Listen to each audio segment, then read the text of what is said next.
guys already know this the main one tapping in all the way from H-Town, Houston, Texas. I'm here with my boy T.A.G. T.A.G.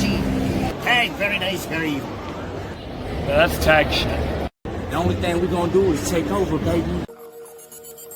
Free fall as I dive through the kaleidoscope in my mind. No rope up to climb. Gotta remind myself that I'm fine. What up, people out there, and welcome to another episode of NXT.A.G with your boy ScooterRay here, or 2 Scoot if you want to say the full name. And I'm here to bring you week 1 of NXT Gold Rush. Now, this is a 2-week situation, yesterday and next week, and pretty much every title in NXT will be on the line in some, not every title. One title won't be, but pretty much, as you can see, Evolve, TNA, and AAA are all involved. But yes, and week 1 was actually pretty exciting. Like, they had some pretty exciting matches. Like, to be honest, from the matches they had and the way everything was put on, this would have been just one big PLE, but since they tend to do the PLEs as far as 5, maybe 6 matches, this would have been one of those 2-night situations. Since they don't do the AEW route, we're having 8, 9, 10 or so matches. So, but let's get into it. Your first match of the evening for the AAA Mixed Tag Team Championships. Sorry. All Ego Ethan Page, who's also your North American champion, and his partner in crime, Chelsea Green, who is also your Women's United States champion, is taking on the team of Joe Hendry and Thea Hale. This wasn't a bad match. The last reports that was shown was the fact that Joe Hendry is apparently officially NXT by the way of WWE. But this was actually a fun match. It's fun with the chemistry of course, Chelsea and Ethan, and then this new pairing of Thea and Joe. So if you've been keeping up with NXT, they've been kind of pseudo paired for some weeks now, but this is like the official debut of the pairing. So it was pretty fun. Especially since if you kind of go back to Chase U Thea, that persona fits with the Joe Hendry persona. The only thing I wish they would have done is did a custom theme with Joe Hendry's song with Thea in it, kind of like how Joe Hendry was kind of doing it in TNA. That was my only thing I wish. But other than that, small little nitpicks here. It was a fun match. It was a fun opener, a fun match. The closing moments, if I remember everything correctly, Thea had the Kimura lock on Chelsea, and Chelsea was on the verge of tapping. Joe Hendry is in, pushes kind of the tackle to where it breaks up the Kimura. Some shenanigans happens to where Chelsea end up hitting the Unpretty Her 1, 2, 3, and still Chelsea and Ethan. So yeah, like I said, a pretty fun little match to get us started. Wasn't mad at it at all. And then our next segment, you got Lola Vice and Jordan Grace in the back. Jordan Grace will be taking on Kalani Jordan and Lei Ming Lee next week for the Knockouts Championship. But pretty much Lola and Jordan was talking, and they was just pretty much talking about Kalani's attitude. And then Kalani is there, and she's like, "Oh, Lola, you ain't never been champion, so why are you even talking?" And pretty much they were just talking about her attitude and pretty much how stank she's been in these past couple of weeks and everything. So that was pretty much it with that. And then we do get an announcement from the NXT GM Ava, and pretty much to rewind. Remember, I've been saying we have deadline in 2 weeks, and we don't know who's going to be in this match because deadline is December 9th. No, December 6th. And it's like, hey, we don't know when deadline is supposed to be.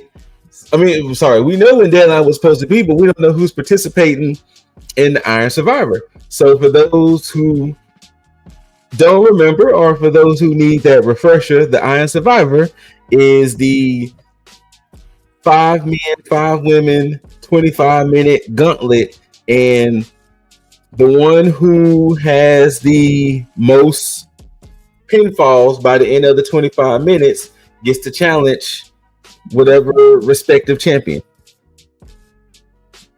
It's going to be a New Year's Evil. So,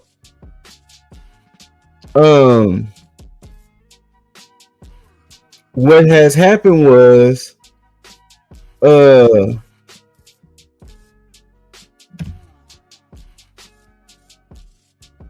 as I mentioned, we had last week's show. We had 2 weeks of Gold Rush. Then it was going to be the week of deadline, and we had nobody. Well, Ava gets on and announced that, hey, the 5 men and the 5 women will be picked next week. And not only will they be picked next week, but they will be picked by none other than John Cena himself. So next week, we will know the 5 men and the 5 women that John Cena picks for the Iron Survivor. So that was that announcement with Ava. Then we get a moment where Tavion was talking, and he was kind of, making his case for the match, pretty much saying, he wants to be in it.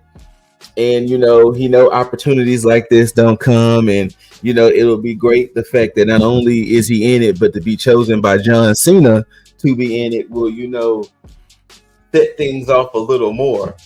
And then midway through his interview, he gets attacked by Josh Briggs.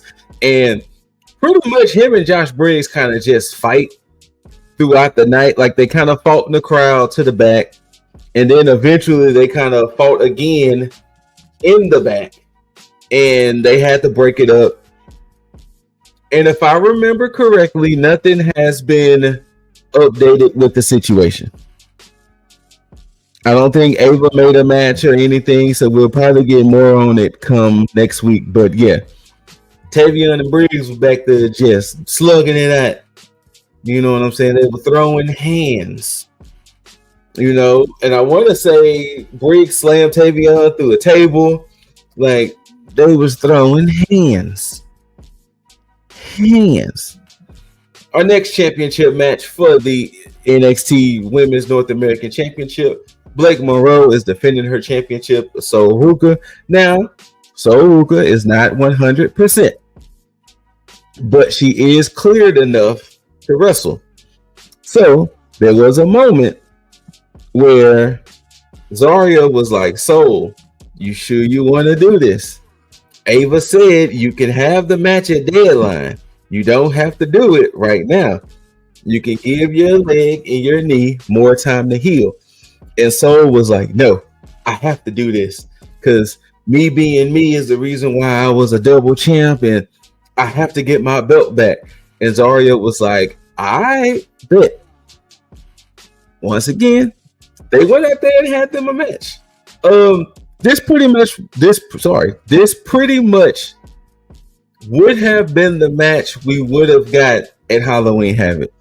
The only thing that probably would have changed is most likely the way the match ended, but it was a pretty good match. Sol was in there. Sol was like, I really want my belt back. I necessarily didn't lose it because I didn't defend it, but it was a good back and forth. And of course, you got a woman like Mariah May, as you can see, she's standing on the knee, on the back of the knee. Yeah, she has her in the submission, but the whole time she was working the knee, she was working the leg because that's the target. That's the Achilles heel, that's the woman from hell. And once again, Soul did a good job fighting. She wasn't, she wasn't backing down. She wasn't giving up. And it was pretty back and forth. But the closing moments was Blake kept putting her in submissions. And she kept mainly putting her in the Boston Crab, like a single leg crab and things like that. And she was wrenching, like she was really wrenching the knee, and her wrenching the knee. As you can see here, Zarya is seeing she's in pain. Zarya is seeing she's in pain. She's going through it. Like, hey, why do you don't have to keep fighting so hard. You can give up. You can stop. And then eventually, Blake, so per this part, as you're seeing here, that was kind of the start. As the match kept going, she kept wrenching more. And Zarya was just like, Soul is not going to give up. She is being a detriment to herself because Blake keeps dragging her in the middle of the ring. She's not going to give up. Her knee is not 100%.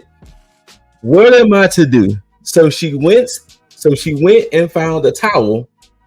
And pretty much this was the closing moments. As you can see, Blake is fully laying down with Soul's knee just wrenched.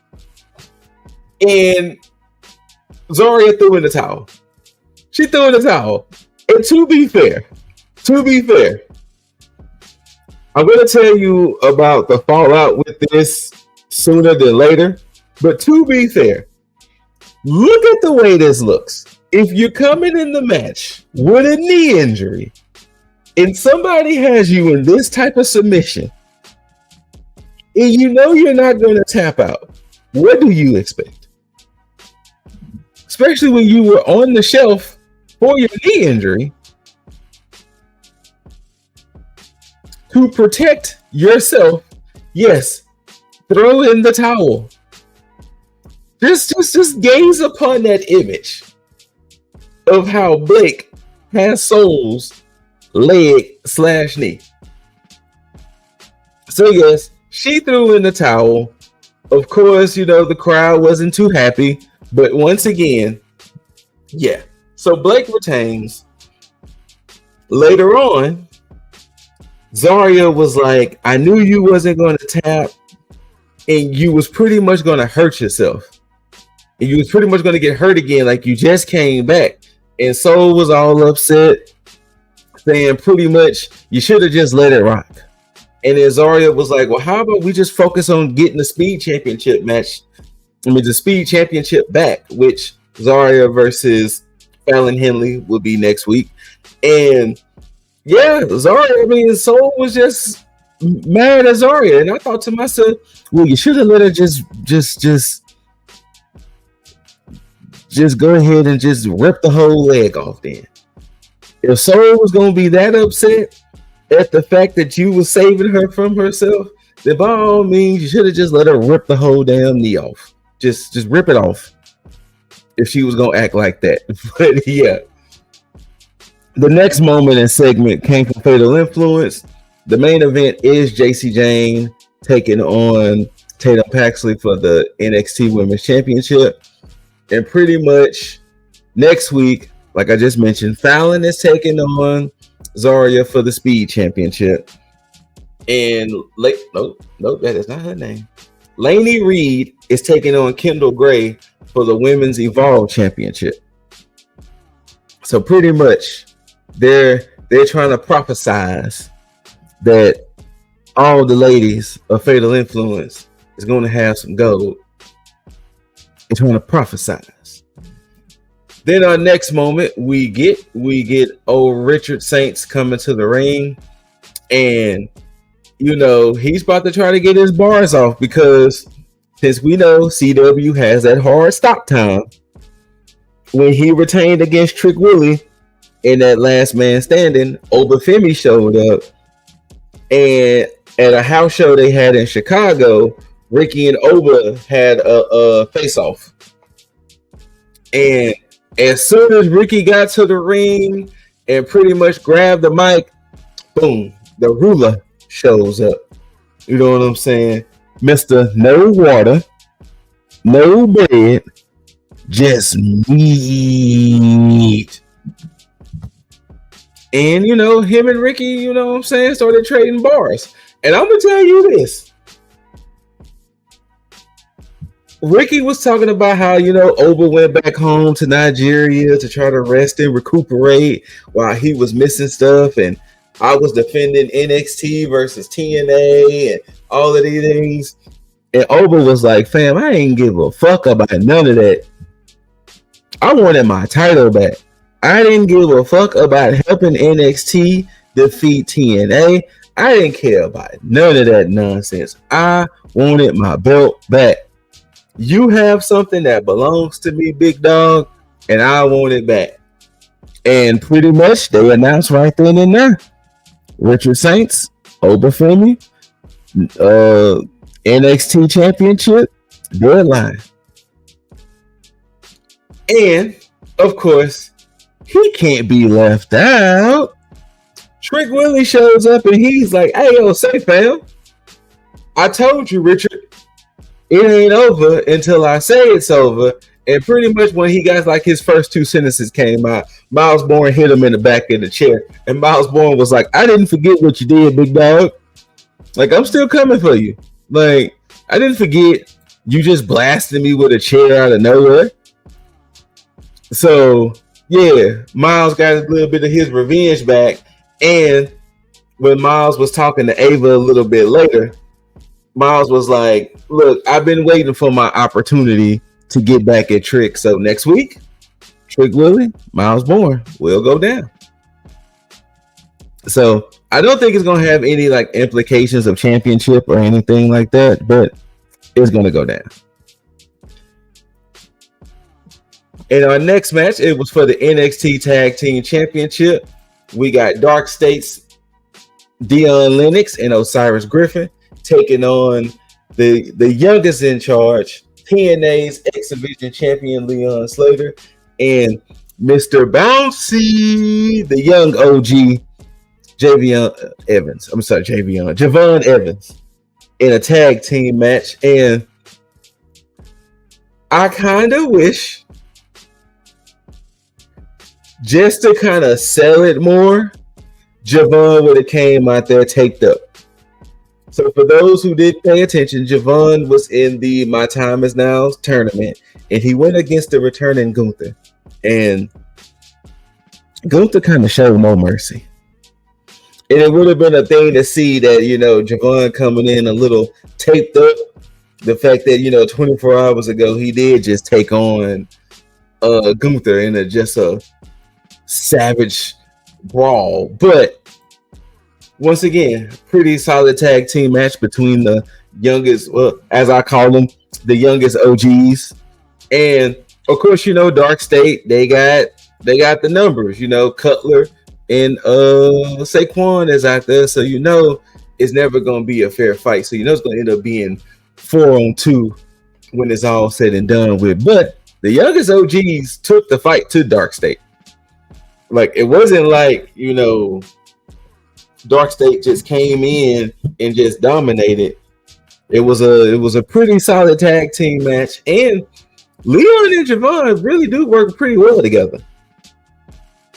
They actually work pretty well together. To say that Leon is technically the quote unquote enemy since he's TNA, but they work pretty well together. Like, it wasn't like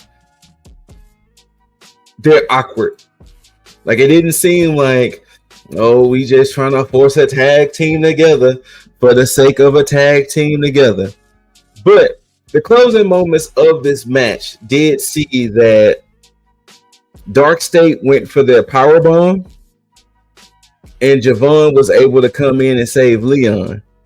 Now, what happened was, and they didn't show it in the replay for Vic to see and for Booker to see to kind of comment on.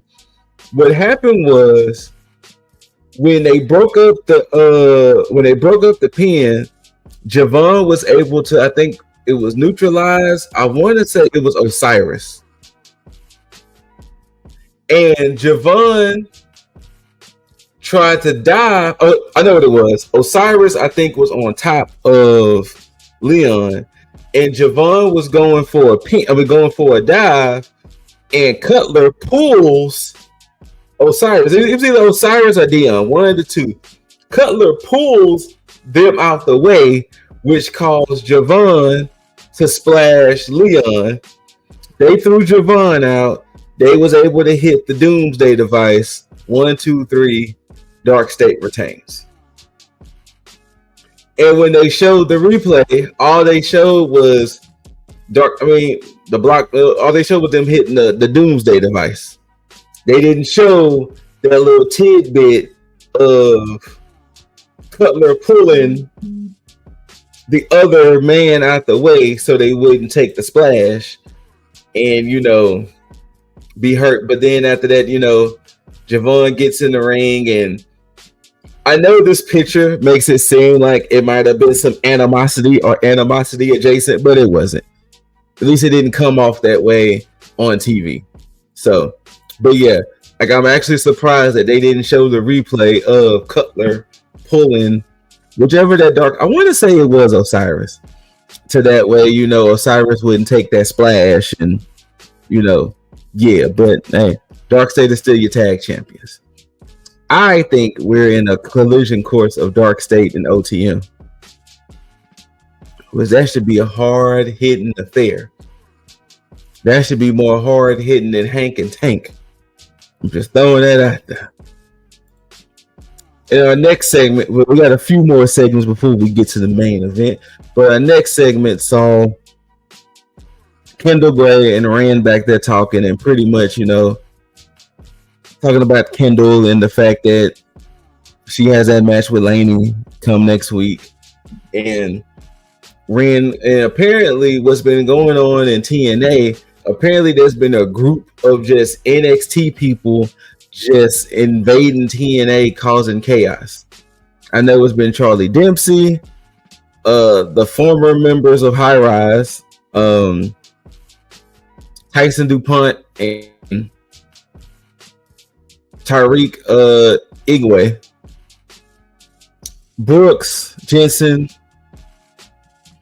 Robert Stone.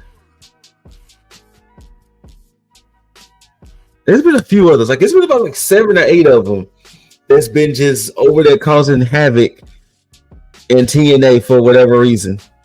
And Ren was like, I didn't even know Charles was back, but okay. So she still wants this Ren QCC thing to happen. So we shall see. Then we get an introduction to Shiloh Hill. He was the men's winner. He was the men's season 2 winner of LFG. And he was sitting at his computer.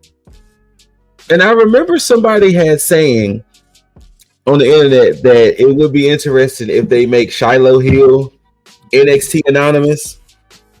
But he was sitting in front of a computer and he was pretty much saying as a kid, he was nerdy, this, that, and the third. And, he never found how he could fit in. This crowd said that he was this, that crowd said he was that. And it just never worked out for him. But he said he was always athletic and he was always good with technology and computers and things like that.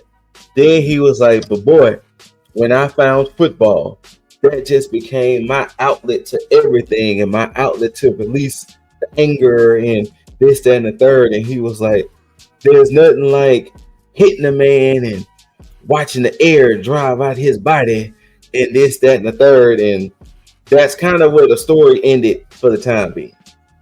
And it was like, I'm not mad at it, I guess the way it was presented that has me a little like,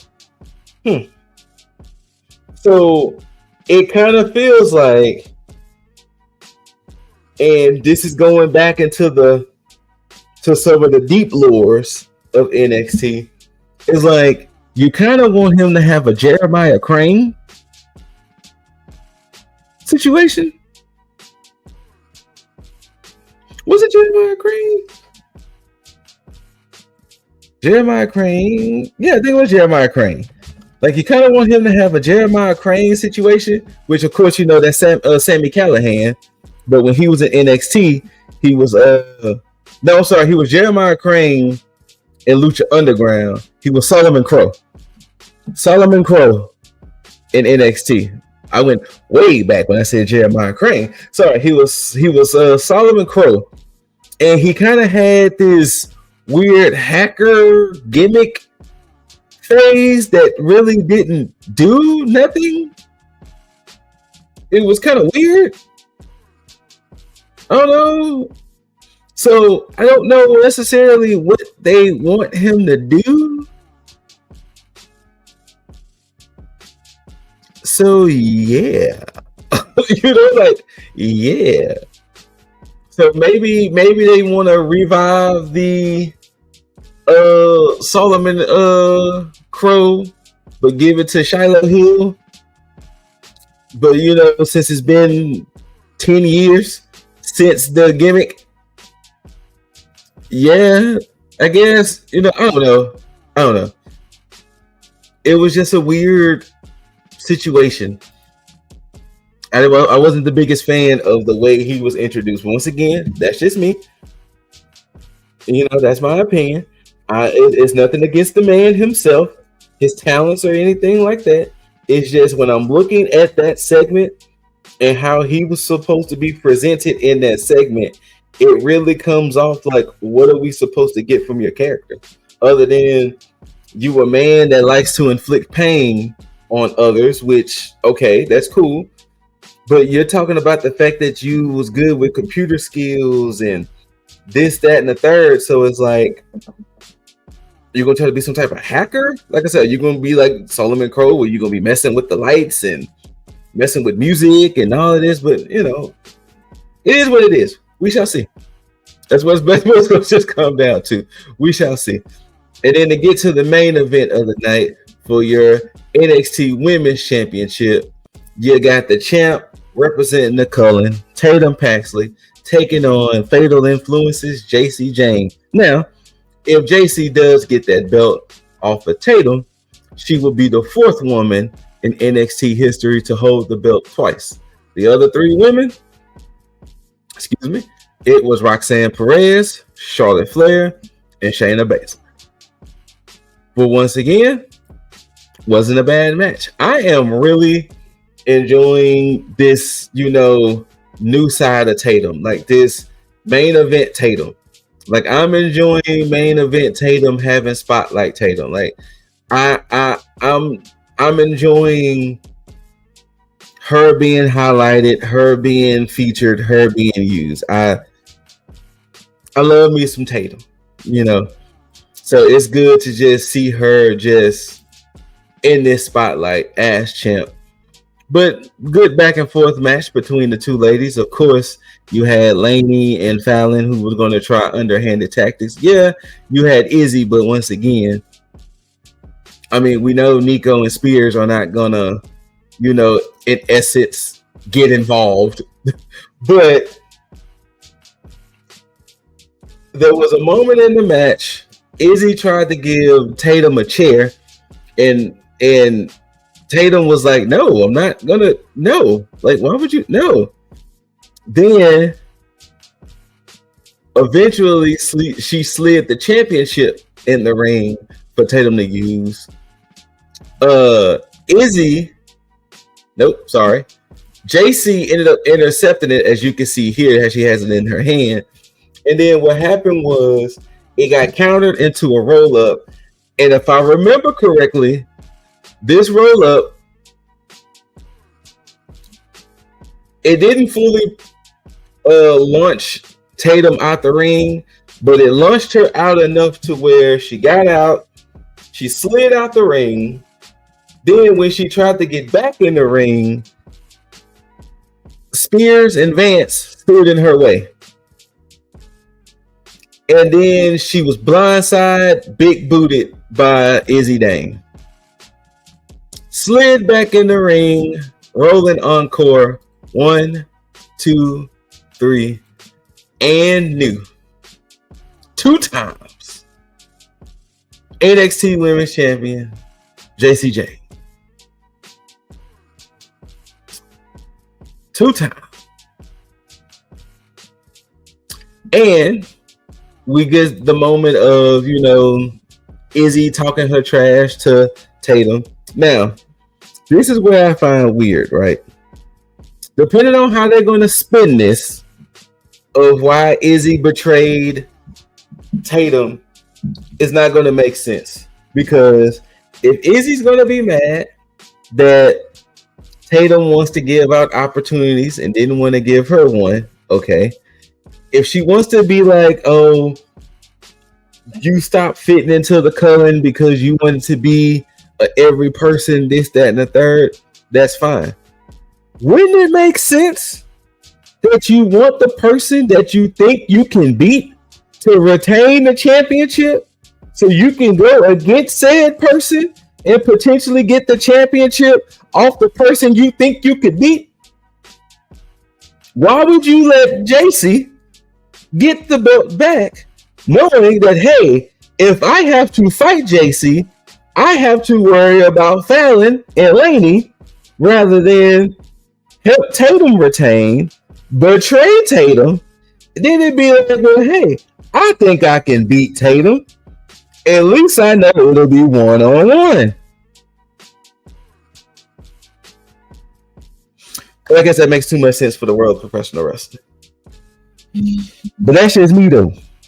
So, like I said, I'm pretty sure come next week, we're going to get some reason. But once again, it's not going to make sense because if you feel you can beat Tatum Paxley, let her keep the belt so you can dethrone her. Whatever. Now, yes, JC goes in history as being the 4th woman to hold the belt twice. Unfortunately, Tatum goes in history because with her only having the belt 24 days, it makes her the woman with the shortest NXT women's title reign. So, yeah. And that was pretty much Gold Rush. That was week 1 of Gold Rush. I know week 2, Laney Reed is going against Kendall Gray for the Women's Evolve Championship. For the Women's Speed Championship, Fallon Henley and Zarya. For the Men's Evolve Championship, Jackson Drake is defending against Sean Legacy.